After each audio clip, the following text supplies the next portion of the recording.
Give 100% में मैं आपका स्वागत करती हूँ। तो आज हिस्ट्री का इम्पॉर्टेंट टॉपिक लेके आई हूँ जो कि है भारत में यूरोप का आगमन।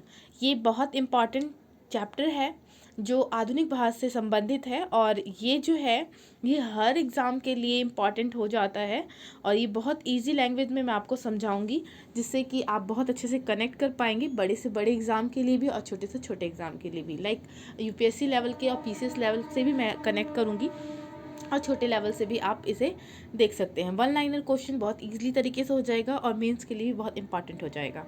तो अगर आप किसी क्लास से संबंधित हैं तो आप क्लास से भी बहुत इंपॉर्टेंट है और अगर आप किसी कंपटीशन एग्ज़ाम की तैयारी कर रहे हैं तो भी ये इंपॉर्टेंट चैप्टर है। और सबसे ज़्यादा जो होता है जो पूछा जाता है वो आधुनिक भारत से क्वेश्चन पूछे जाते हैं। तो ये इम्पॉर्टेंट चैप्टर हो जाएगा आपके लिए। तो स्टार्ट करते हैं। तो पहला ही माइंड में आता है कि यूरोप लोग भारत में आए, तो यूरोप का भारत में आने का रीज़न क्या था।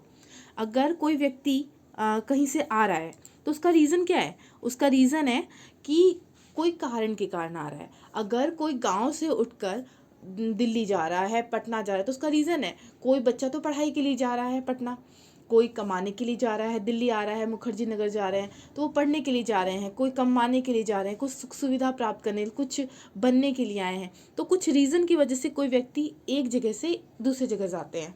तो इसी प्रकार से यूरोप यहाँ पे आने का क्या रीज़न है, क्या कारण है भारत से।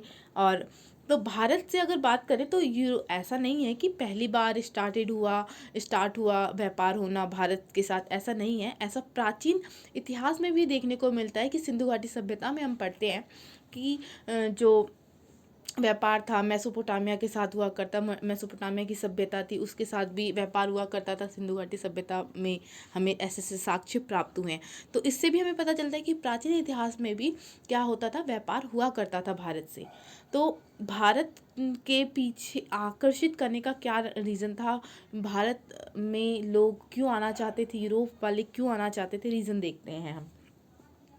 तो रीज़न क्या था कि जो इटली है, इटली की राजधानी रोम जैसे कि हम जानते हैं। तो इटली के माध्यम से क्या होता था कि भारत और यूरोप का व्यापार हुआ करता था। लेकिन धीरे धीरे जहाँ से व्यापार होता है तो वो क्या होता है, मन चाहे टैक्स लगाते हैं। तो वहाँ से जाने ले जाने के लिए जैसे कि पनामा नहर जो खोला गया उसी रीज़न की वजह से, क्योंकि वो अच्छे से कमा सके। जहाँ से आयात निर्यात होगा, जहाँ से आना जाना होगा, वो देश ऑटोमेटिक बहुत विकसित हो जाता है, बहुत ज़्यादा डेवलप हो जाता है।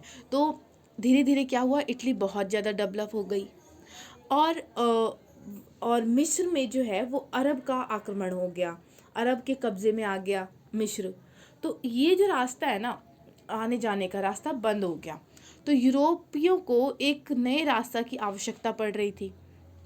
तो यूरोपियों की नई आवश्यकता पड़ रही थी, इसकी खोज भी हो रही थी। धीरे धीरे लोग आ रहे थे, ढूंढ रहे थे। लेकिन इसमें सबसे पहले जिसने कामयाबी हासिल की, रास्ता ढूंढा, वो थे वास्को डी गामा। ये सेंटेंस बिल्कुल गलत है कि भारत की खोज किसने की, तो हम बोलते हैं वास्को डी गामा। एकदम रॉन्ग सेंटेंस है, ये वाक्य बिल्कुल गलत है। बिकॉज उसने भारत की खोज नहीं की, उसने भारत आने का रास्ता ढूंढा। ठीक है, तो वास्को डिगामा जो थे पहले व्यक्ति बने जिसने भारत का एक रास्ता ढूंढा था। ठीक है, तो आज हम बात करते हैं स्टार्ट से। तो रीज़न ये था कि इटली के व्यापार में वर्चस्व को तोड़ना चाहते थे, वो डेवलप होता जा रहा था, उससे ईर्ष्या होती जा रही थी यूरोपियों को, है ना, ये रीज़न था। और अरब जो व्यापारी थे उनका हिंद महासागर पे बहुत ज़्यादा तवज्जो था, वर्चस्व था, उसको भी तोड़ना चाहते थे, वहाँ से उनका अधिकार वहाँ से हटाना चाहते थे यूरोपी। ये रीज़न हो गया। और कृषि में निवेश, ये देखते हैं, कृषि में निवेश कम लाभ वाला सिद्ध होने लगा होना। ठीक है, कृषि में तो निवेश कर रहे हैं यूरोपीय, लेकिन क्या हो रहा है, उनको लाभ जो है ना वो प्राप्त नहीं हो रहा। और कच्चे माल के लिए भी भारत की आवश्यकता पड़ रही थी। ठीक है, नवीन बाजार चाहिए था, अगर क्योंकि वो कच्चा माल चाहिए और वो बना के जो है वो बेचना चाहते थे, उनके लिए उन्हें बाजार की आवश्यकता थी। तो ये रीज़न है। नेक्स्ट हम बात करते हैं और क्या थी, पूर्व की धन संपदा भी आकर्षित कर रही थी, क्योंकि हम जैसे कि बहुत प्रचलित वाक्य है कि भारत जो है सोने की चिड़िया कहलाती थी, और थी भी रियल में। तो ये यहाँ की धन संपदा, ये मसाले और फिर सस्ता चीज़, ये सब बहुत आकर्षित कर रहा था।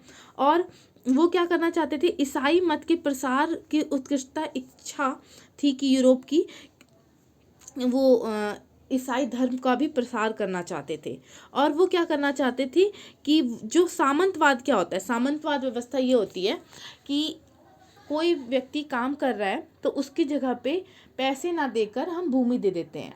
ये बहुत पुरानी आ रही है, प्राचीन से चलती आ रही है।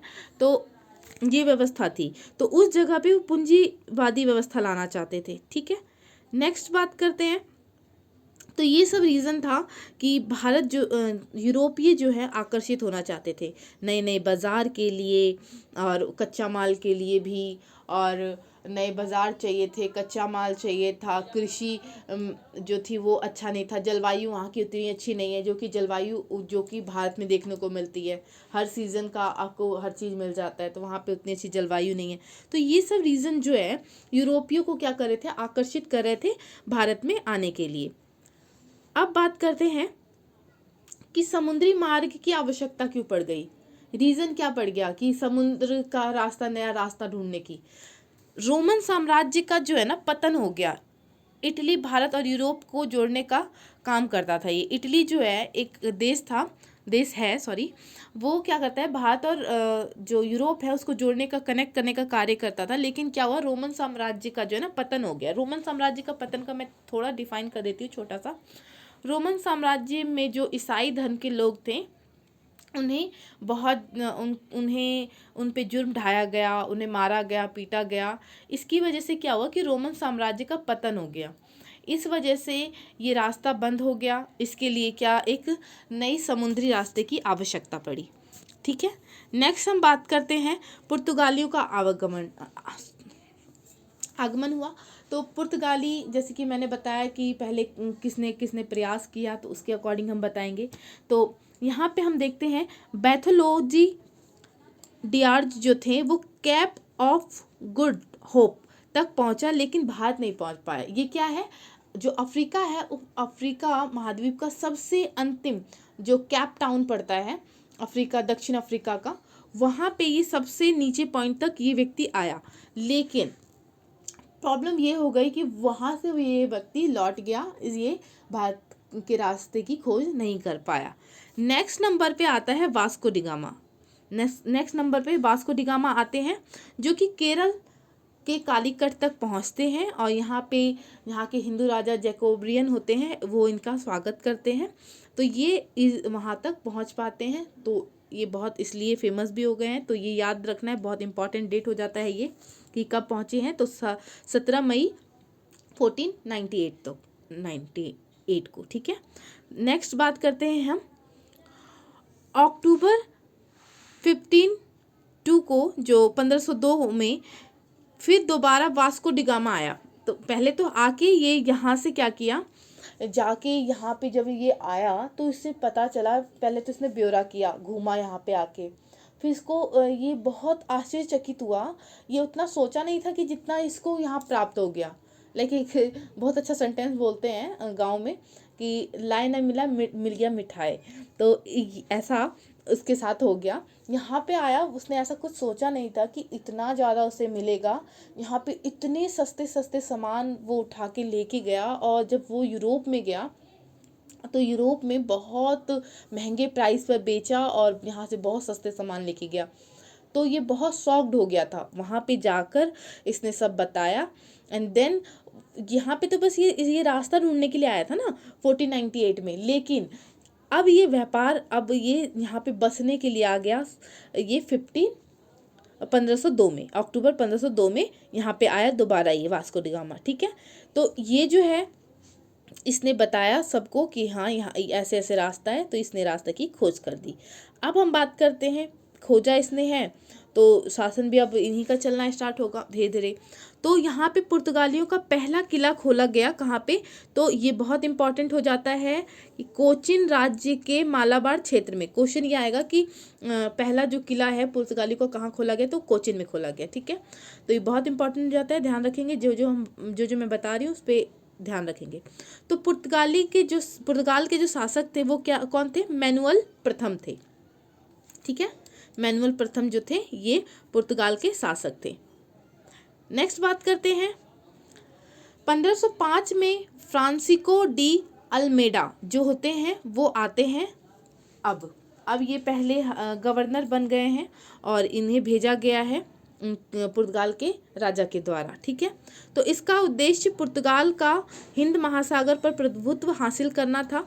और ये जो थे नौसेना में बहुत ज़्यादा विख्यात थे। और इन्होंने क्या किया, इनका मेन लक्ष्य जो था वो क्या था कि यहाँ से अरबों को हटाना है, क्योंकि अरब लोगों का क्या था यहाँ पे वर्चस्व था इस एरिया पे, तो यहाँ से इसको हटाना चाहते थे। तो इन्होंने इसको हटाया और हिंद महासागर पर प्रभुत्व हासिल करना था इनका।